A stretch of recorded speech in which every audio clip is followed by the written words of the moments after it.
The following podcast is a W2M Network original production. Visit W2Mnet.com for all of our other great podcasts, plus news, reviews, articles, and opinions from the worlds of wrestling, video games, football, and entertainment. WWE Developmental NXT.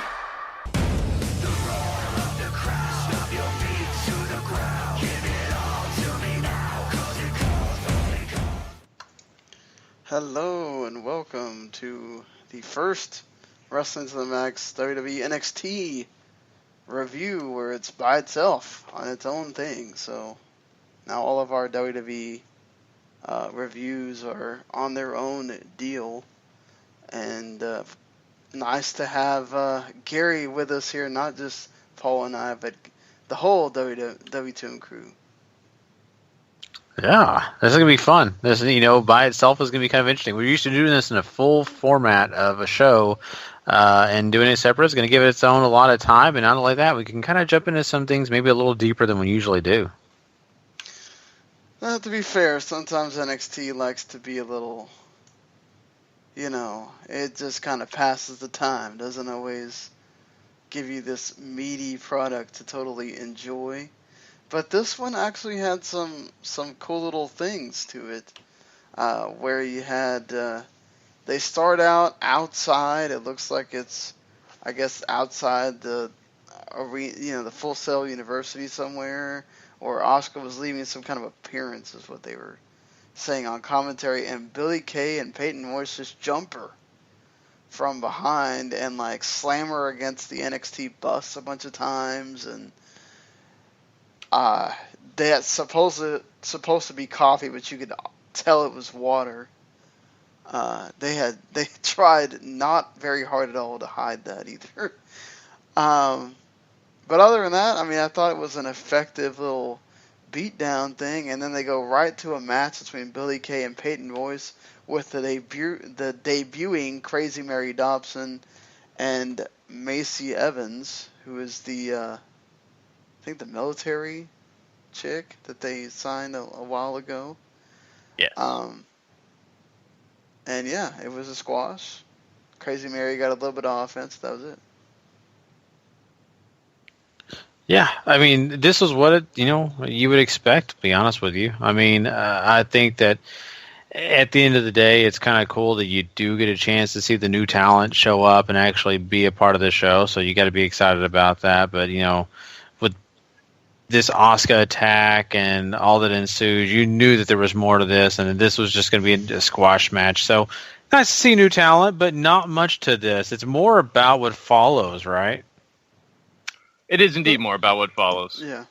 It's about Asuka going out there after Peyton Royce and Billie Kay kind of proclaimed they're the best. They're the most dominant force in there, and that they're coming for that title. And then Nikki Cross shows up and attacks Asuka with a big kick. And, pretty much kind of letting them know that, she's in this too. And you have Asuka just running around the ring freaking screaming. It's crazy. We've never seen her like this, and literally we really haven't. She's just going nuts. I love this, and the reason I do love this is because of the fact that Peyton Royce and Billie Kay, they both have gotten the opportunity to really shine on NXT lately. They really have, and they're kind of coming out of their shell, at least when it comes to the NXT audience, the audience when doesn't know much about their indie circuit career and all that. You were really getting a chance to see them and portray themselves the way they want to be portrayed, which is they're better than everybody else. They know it. They want you to think that you should know it. And what happens here is when Asuka finally finds them and attacks them, they do what they do. They kick the crap out of her. But I love the fact that they added Nikki Cross in this because of the fact that it kind of makes the NXT audience wonder what's going on here. Is this just her helping out? And then at the end of the day, no, it's all about Nikki Cross. She just wants to basically do her own beating down of Asuka. Has nothing to do with those two. She's just doing basically Peyton Royce and Billie Kay are just there for her to beat up on. That's all. You don't even really care about them. It's about Asuka in the end. So that makes this women's title more important. Look how many people are coming after it. I love this. And this is the best way that they could portray, Asuka facing off against anybody. Because think about it. Nobody on this roster right now can one-on-one say that they deserve a title match, or at least be credible to face Asuka. So now you have multiple opponents, and you got Nikki Cross, who is nuts. And, man, she sells it great. Biting the rope, just going nuts. I mean, I can't say enough. I think this is a really good way of portraying the women's title. The story around it makes sense. I don't know, Paul, maybe I'm going a little crazy, but I really enjoyed this. I like the idea of it because, well, as you said, there's Asuka at the top, and you have to go a long way down the mountain before I think you get to anybody close to being credible to beat her right now. And doing a couple of these multi-women matches and getting people, various different women around the hunt, like your Nikki Crosses, like your Billie Kays and Peyton Royces, and I would assume eventually Ember Moon.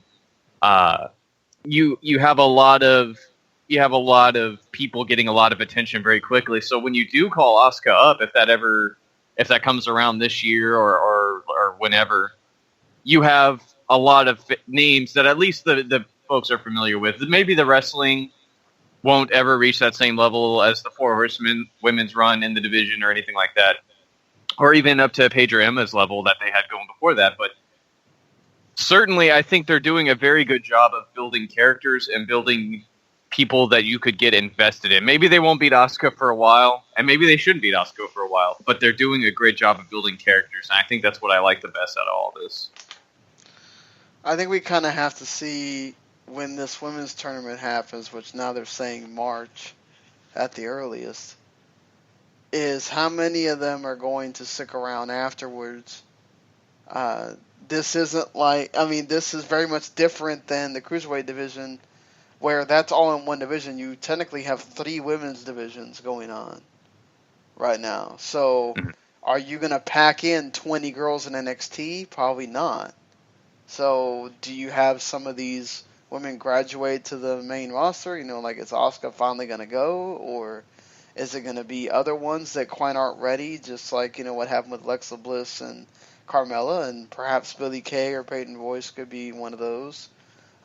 And then you bring in the Kimberlys and the Heidi Lovelaces and whoever else is going to come from that tournament. So, it's going to be interesting to see what they decide to do with the ones that they're kind of really doing something with now, and how is that going to change a lot once you have this tournament and they figure out who they, who wants to stay, who they want to keep, and all that kind of stuff. Yeah, and you bring up a good point there, and I'm not really sold they can keep them all. And if they do keep them, they'll have a lot that aren't going to be on TV. I mean, just because of the fact that these divisions aren't really made to hold a lot of, of talent there. They're just not made that way. And especially when you look at the main brands, Raw and SmackDown, sometimes they do have 2 storylines when it involves the women's division. That's about it. That's where they cap off. And how much, can you put there? And then, of course, don't get me wrong. They still need to add talent to those rosters. They definitely could use a boost. I just don't know how much they would be effective in the long run. But at the same point, it's looking at NXT. What they're doing now is preparing us for that, I'm sure. Like I said, I'm loving this main event picture for the women's title, at least. The rest of it I can't really say, because Ember Moon, Liv and all that, they're not really doing a whole lot. They're just kind of there. They're just kind of, moving along, going through the motions. But this whole picture with Asuka, it works for me. I think it's exciting. It's something that you want to know what's going to happen. And an angry Asuka should terrify everyone. I mean, it really, really should. That's what I love about this, because, Paul, you always say Asuka's going to kill you, right? So she's going to be killing a lot of people now because more than one's attacking her. I think when it comes to at least talking about what's going on or what could happen with the Women's Classic, do you foresee it being 32 competitors like the cruiserweight class I was? think Because it's I don't. 16. Yeah. 16. And I think they only use people they have under contract too. I don't think they're going fishing this time around. So I think they might go grab a couple. we talk about how often Triple H has said they have a very deep women's roster as far as what's going on in the Performance Center and all of that. Is there a need to? Because as many indie names as they assign from the women's wrestlers around the scene, there's always talk about them how much they want their own products jumping ahead too, right? So I feel like there's going to be a lot of that in there too. So it might be a lot of these NXT girls who aren't maybe used as often or floating around the main scene, filling out the rest of that tournament. Oh, you're totally right. It could be that. I just feel like there's still women out there for them to, go bring in, even if it's just for this tournament, just to give them that ability to be there and be seen. Whereas I think with the cruiserweights, yeah, there's always more men wrestlers than women wrestlers, but I think that is kind of made for that hodgepodge of different talent, and you're going to get that the same way we got a bunch of no-name guys, very, very unknown name guys, and then you had the no-name guys.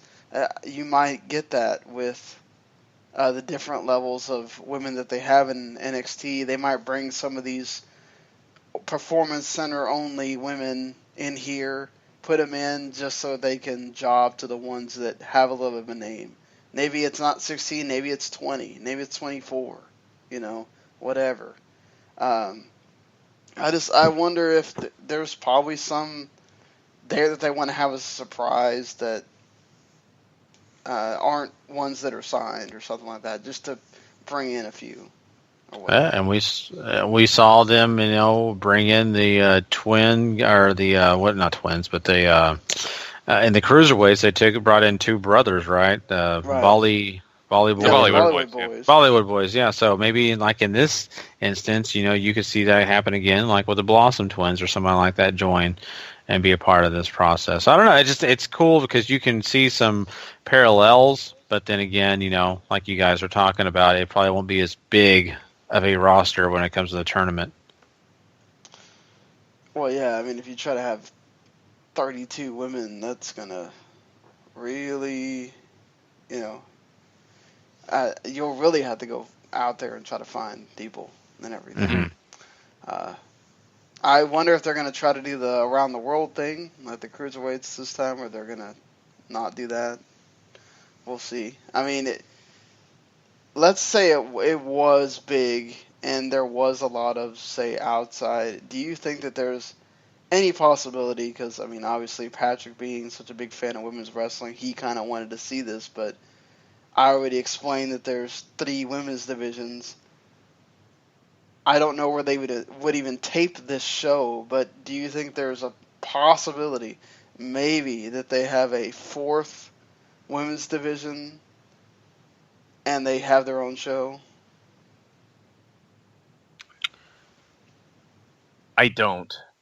I think they're so tied up in trying to make them a bigger product of their television show, right? That unless they're willing to break off the women's division from NXT and completely export that into a different show, I don't think they would do that. One of the big reasons I don't think they'd be willing to do it is because we haven't even seen them do it within their own ranks that they already have. Because I kind of could, we talked about this plenty.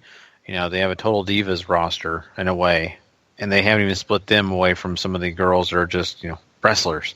So it's a kind of another component. I think that they kind of like the way they have things, and I think that they would be in the realm of that's too much work. I really feel like that's the way they'd be thinking about it, even though it'd be kind of neat. But I could see WWE just saying, "That's too much." Yeah, I mean, if you're gonna have a show for the UK, tournament guys, imagine having another one. Like, are you just gonna have 10 shows going on at once?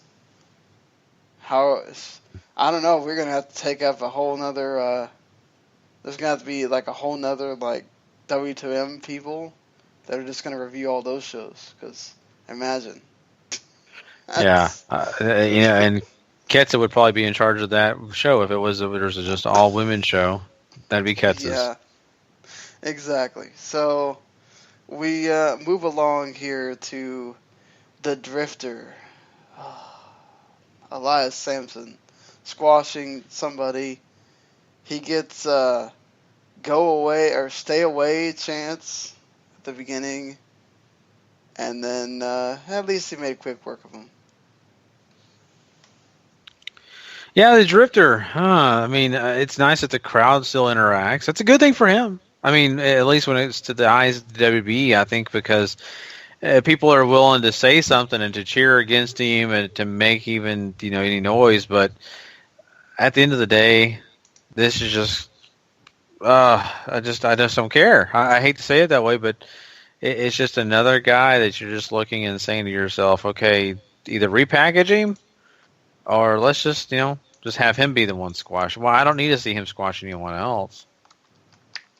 I just don't think the gimmick has any legs to it to succeed much past.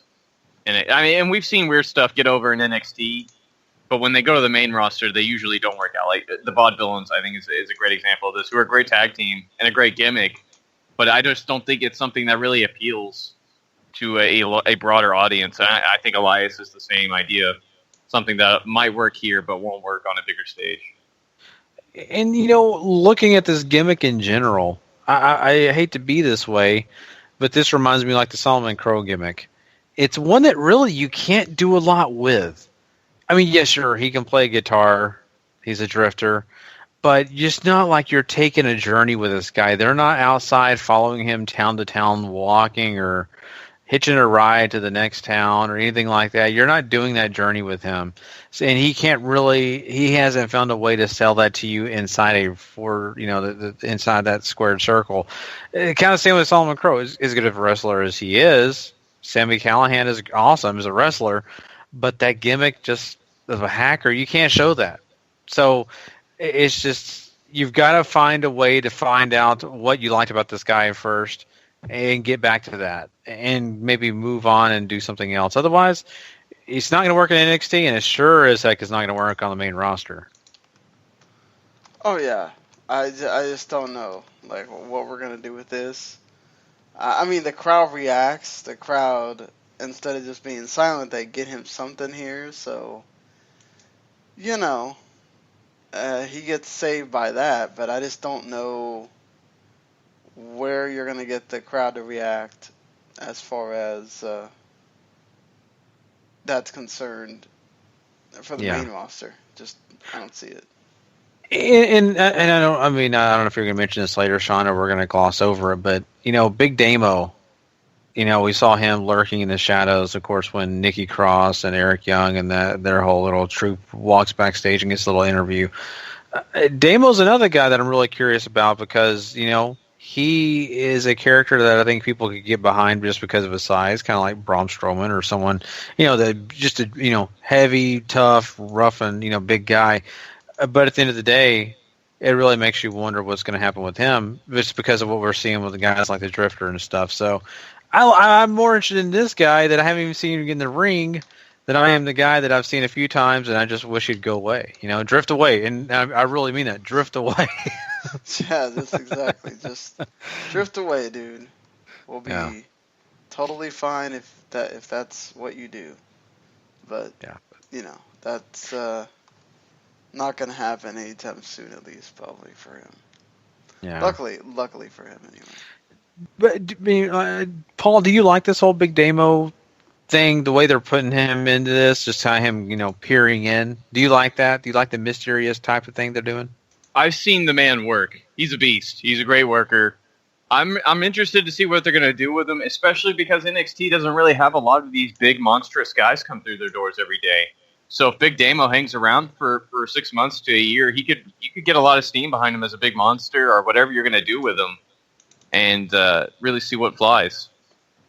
Yeah, I mean, I've seen him only in Ring of Honor. That's the only place I've ever watched him, so I don't know a ton about him. I've only seen him in a few things. But, I mean, Sean, I know it's kind of moot, and I'm just not trying to drag this out, but I just want to ask you the fact that this is a guy that either could be trying to join up with Eric Young, or maybe he's going to be on that other side. That's what I'm really curious about.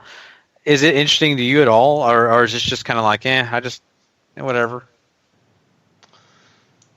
I mean, it's fine. I mean, they're trying to tell this story of what they're doing with this faction, so I don't have a problem with it. I like the slow build. You don't always have to just totally go for the jugular immediately, kind of thing. Mm-hmm. Yeah, I'm with you on that. I'm not disagreeing at all. I like it too.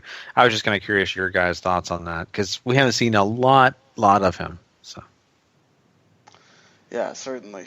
I mean, it is what it is, right? At least they're telling stories, and that's what you want, because sometimes we've come on here and said, oh, man, they don't tell enough stories with the NXT. It's all just a bunch of squashes and all this stuff, you know? Mm-hmm. So I certainly enjoy that. We had a rematch of the NXT Japan house show that we got to see, a few weeks ago between Oni Lorcan and Andrade Cien Almas. The crowd was a bit more into Oni Lorcan in this match than Andrade Cien Almas once again. I don't know what that means for Mr. Almas, but he was certainly playing up all the tranquilo and everything else he could do. Yeah, we talk a lot about WWE's naming system. I still can't get over Biff Busick's name. Like, Oni Lorcan, where do you come up with that? Like, well, he came up with some part of it. So, I don't know. It sounds like Pig Latin or something, right? I mean, that's exactly like. Can you put your name out there? Oh, and that make guy it sound like seems like a type of guy, though. Maybe. Oh, jeez. It's just what I mean. The people were making a big stink about not Tyler. Jesus, about to say Tyler Black, Aleister Black, formerly Tommy End, being renamed to that. That was a bad name. I'm like, hey, guys, Oni Lorcan. Dolph Ziggler got over too. Like, where did that come from? I mean, that's what's amazing, right? Like, how the hell does somebody named Dolph frickin' Ziggler get over? But he does, because he's great. Yeah. Yeah. I continue to wonder if NXT knows what they're doing with Almas at all. I continue to wonder if he even cares. That's something to certainly wonder if he does care. I mean, they turned him heel, and then he's just kind of a guy again. Mm-hmm. It's like, you gotta keep having him do dastardly things, just like you're doing with Peyton Royce and Billie Kay. Like, you can't just, now he's a heel. Okay, we're supposed to boo him. Like, even Full Sail has their moments where you gotta make the people care.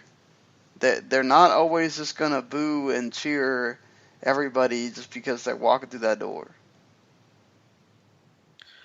It's very true. And, I think Almas has a lot of potential to be an even bigger heel, but it does go back to what, you said, Paul, does he care? And it's almost like he's not really into it, even though it works better for him. It's definitely a better direction than where he was as a face. I don't know. I mean, I think that question mark is going to be there. And I look across the ring at Oni Lorcan, who seems to be gaining momentum. And yet, really, outside of what he does in the ring, you don't have anything to really base off your love for him. I'll say it that way. Just because he just finds a way. He's charismatic in the ring, even when he's doing things like kind of doing Cesaro, where he's doing the running uppercuts, those kind of things that just kind of like, you get behind the guy and you don't really know why. On the other hand, you can't really say that much about Almas. I don't know. It's just kind of flat. Every time I see him, he's good. He's a great wrestler. It's just kind of flat, though. And that's been his problem. He's just flat. It's like there's nothing to him. And you're going, okay. Like, man, he has charisma. He has that. There's just something going on where he doesn't get to show it. I don't know if that's WWE just dropping the ball, or, is this one on him, where maybe he's got Alberto Del Rio syndrome, and he just says, okay, well, now I'm just going to pad my time until my contract's up, and I'm going to go back where I was. I hate to say that about people, but some people just, when they get faced with challenges, they go, you know what? This just ain't working. Mm-hmm. And they go down the train of, oh, well, I tried, whatever. Yeah, I couldn't agree with you. Yeah, I'm just curious. Like, is this the syndrome of just how lucha libre workers come up in Mexico over to here? Because the transition, unless you've worked in America before and have a history here, as far as all that goes, these guys struggle to connect, or even seem to care, like a Del Rio or Almas, or guys at the C Delico who they tried with too. Just nothing seems to work for these guys. I'm really curious why that continues to happen. Mm-hmm. Yeah, I couldn't agree with you guys anymore. I mean, it's just so odd that it's just kind of becoming Del a Rio trend. got over for a while. It's just he never evolved. Mm-hmm. When WWE gave him shit, he just took the shit and kept going. Like, he didn't try to make chicken salad out of it. So it's like, at some point it's also on you. And all we've heard from Del Rio multiple times is that, oh, well, Almost says he wants to come back to Mexico.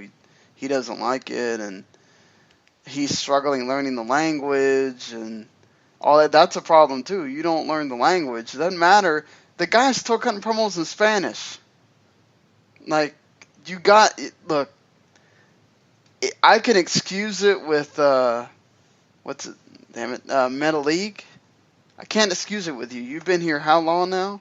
You should be able to cut a promo in English. It's just, it doesn't matter how global WWE gets. Your core audience is still American English-speaking people. It's going to be really hard for you to get over speaking a different language. I don't want to give a lot of people guff about struggling learning the language, because English is incredibly hard to learn, and as you get older, it gets harder to learn other languages. So, and for me, the Spanish thing for Alma seems to have been worked into his character now.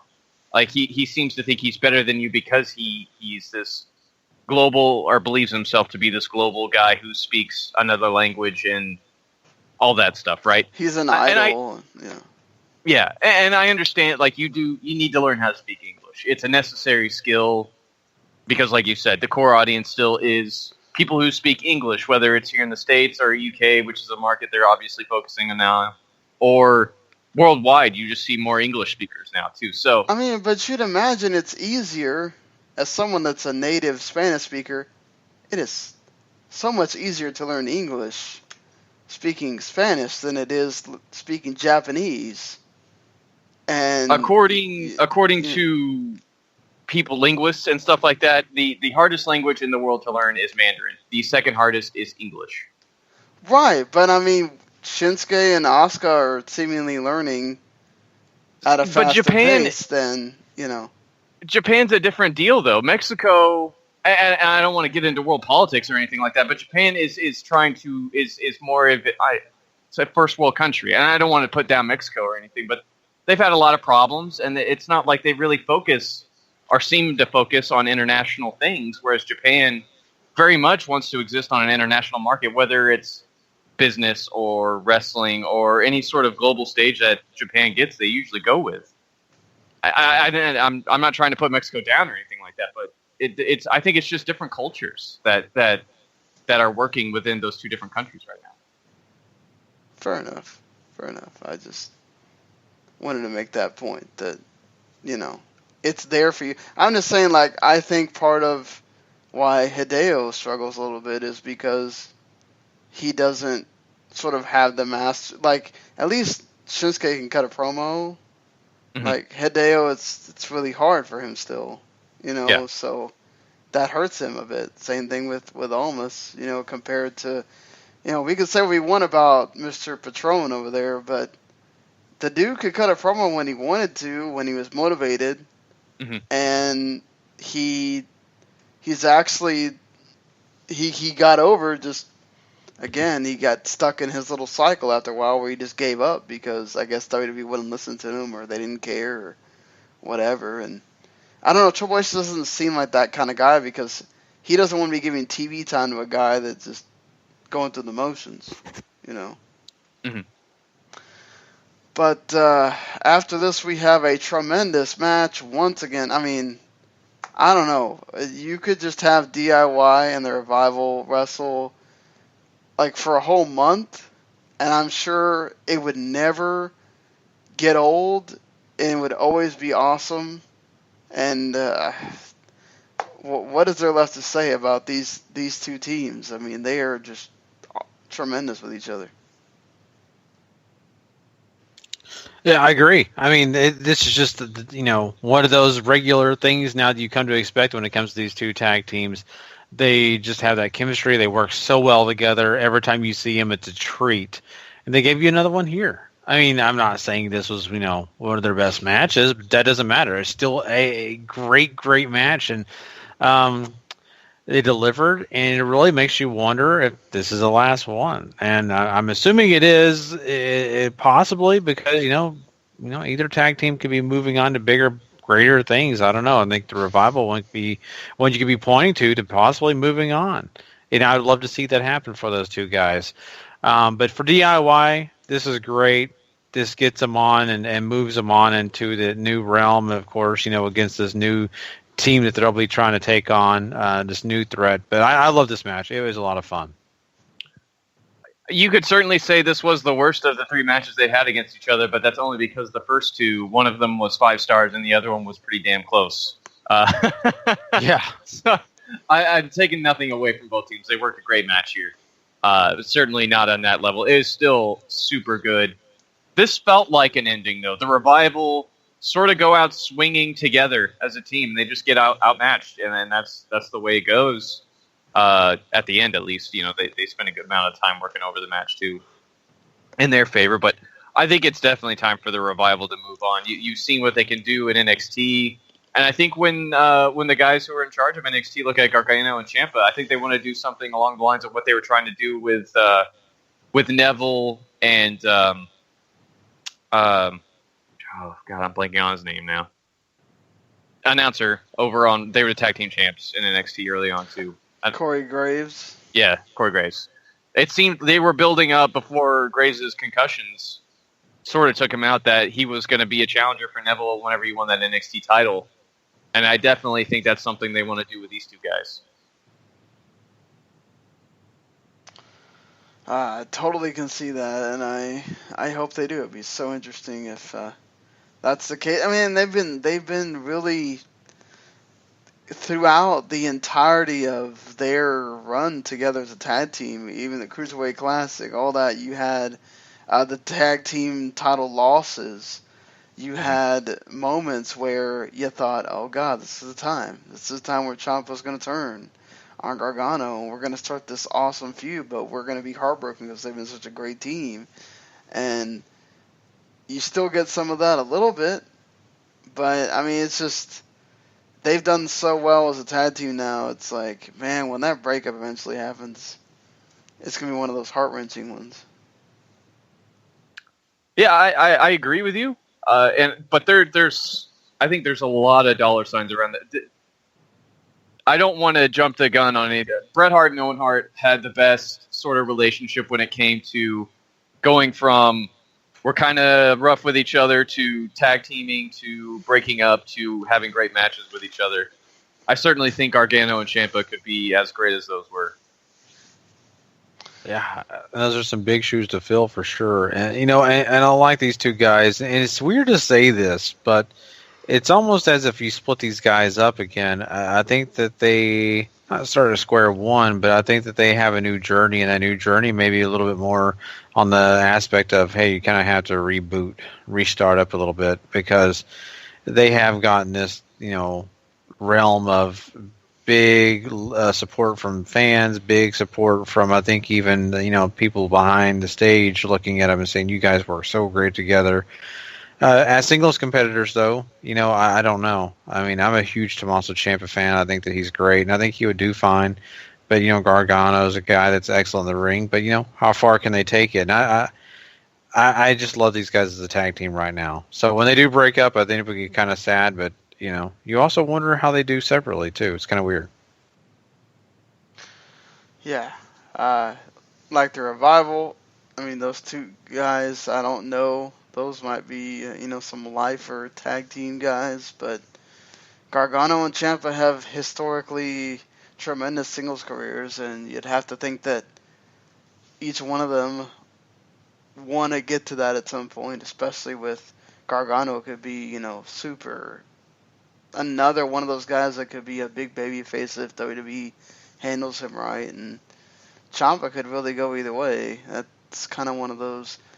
I worry for him a little bit because I wonder if WWE Vince will kind of get him and let him kind of figure himself out what he wants to be when if they get to the main roster. But I hope he doesn't get lost in the shuffle. Yeah, it's funny you say it because I think Gargano's the one I get worried about. I really worry about him being kind of lumped in the whole. Yeah, he kind of reminds us of one of the cruiserweights, and I don't know if we have really anything to offer him. But Ciampa, I'd look at him and say, if he could become the Psycho Killer here in WWE, I think that there's a lot of sky for him to reach. Well, technically, both of them are 205, so. Yeah, I'm just saying I could see Ciampa on that main roster before I did the 205 exclusive group. When it comes to main roster aspirations for those guys, I feel safer with Gargano because, and I think WWE might too, because they've seen him carry brands before, right? He's been a champion. He's taken, if you've watched any of the stuff before Evolve, got into all this whenever they were still working with with Dragon Gate and all that. Gargano was their ace and their guy that they relied upon to really draw, and he did a very good job of that. I think they saw that and want to see if that will work in NXT at some point and maybe up on the main roster even if he gets that far. But Gargano is such a great he's a great babyface as far as working in the ring. Ciampa has better promo skills in my opinion though, so I think that might take him a little farther earlier. But certainly I think maybe Gargano could be in for a Daniel Bryan-esque sort of rise, where he's that guy who sort of learns everything as he goes, as far as what WWE wants, and start spreading money. Yeah, you're right, and it's the tale of two different guys. Ciampa, to me, he could be an ultimate heel. A guy people hate. I could see him being that guy that just people just do, just not the whole go away heat, but the whole heat of, oh my God, please, anybody, please beat this guy, because he's just, like I said, the Psycho Killer kind of type attitude, going there just being destructive. And then Gargano, you just want to get behind him. You just want to be like, dude, come on, you can do it. You want to root for that guy. So I love it. They're a tag team right now that is so fun together. But, separately, I see more going for Ciampa as a heel. And if he's a face, that's when I start worrying about him. Yeah, that's some, we all got to keep track of this and what WWE wants to do because they, Vince changes his mind constantly. So, as we've seen this week with so many things. But, yeah, that's NXT. All right. So, to let everybody know, please go check out W2Mnet.com. That's where you can go find all our written reviews and a lot more content. Plus, hey, if you love video games and you like a little football, that's the site for you. Also, don't forget to go check out the W2M Network. That's where you go subscribe if you want all the great content that we have to offer and some other great shows on that network that you're not going to want to miss. Trust me, a great variety for you guys if you love listening to podcasts. Besides that, I guess we are out of here for this week's NXT. But until next time, we'll see you down the road. And of course, if you're not living life to the max, Not living life at all. You know it. Peace. yeah.